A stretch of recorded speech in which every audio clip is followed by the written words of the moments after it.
మధ్యలో ఏం చేస్తాడో అనేది తెలియదు. రామదాసు గంజాయి మైకంలోనే కవితను చంపాడని చెప్పేసి అంటున్నారు. అది ఎంతవరకు నిజం అనుకోవచ్చు? అతనైతే గంజాయి తాగిండో తాగలేదో మనకైతే తెలియదు, కానీ మద్యం మత్తులో మాత్రం ఖచ్చితంగా ఉంది. పొద్దుగాల పట్టుకున్న ఇన్ని సంవత్సరాలకి వెళ్ళి ఎట్లా తాగుతుండు, గొడవలు అవుతున్నాయి, కానీ ఇంత దారుణంగా ఎట్లా చేస్తాడు ఆ మత్తులో? అంటే చెయ్యడు మేడం, ఒక్కడైతే చేయడు. ఇంత దారుణంగా అయితే వాడి వల్ల కాదు, అసలు కాదు. ఆమె భార్యని అంటే నా భార్యని నేను అంటే వాడి వల్ల కాదు అసలు.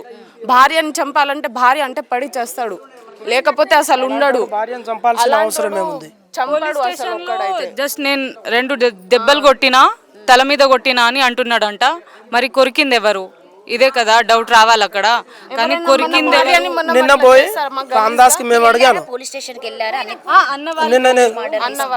నిన్న నేను వెళ్ళి రామదాస్ ఏమైంది, ఇట్లా ఎందుకు చేసుకున్నావు, ఏమైందిరా, నీ సంసారం నువ్వే చెడగొట్టుకున్నావుగా, ఏం జరిగిందిరా అంటే, నేను పొద్దుగాల లేచి వేడి నీళ్ళు పెట్టమన్నా పెట్టలే, నా పైసలు రాత్రే గుంజుకుర్రు, అయితే నేను 500 అడిగిన, 500 ఇవ్వమంటే ఇయ్యలే నాకు.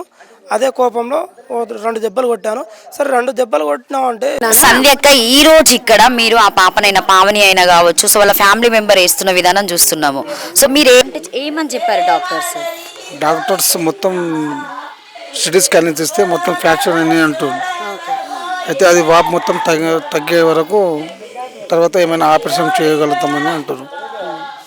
అంత లోపల మేము చేయగలము అని అంటున్నాను. సీరియస్ అని చెప్పారా? సీరియస్ ఉందని చెప్పారు. అంటే ఏదైనా ఛాన్స్ ఉంది దీని వల్ల, ఏదైనా సర్జరీ చేయడం వల్ల ఏదని చెప్పడం జరిగింది. సర్జరీ అయితే మంచిగా అవుతుందని చెప్తాను. సర్జరీ కావాలి. ఎన్ని డేస్ లో చేయాలన్నారు సర్జరీ? వాప్ అనేది తగ్గాలంట. మొత్తం ఆశ, కళ్ళు గిళ్ళు మొత్తం ఆశ.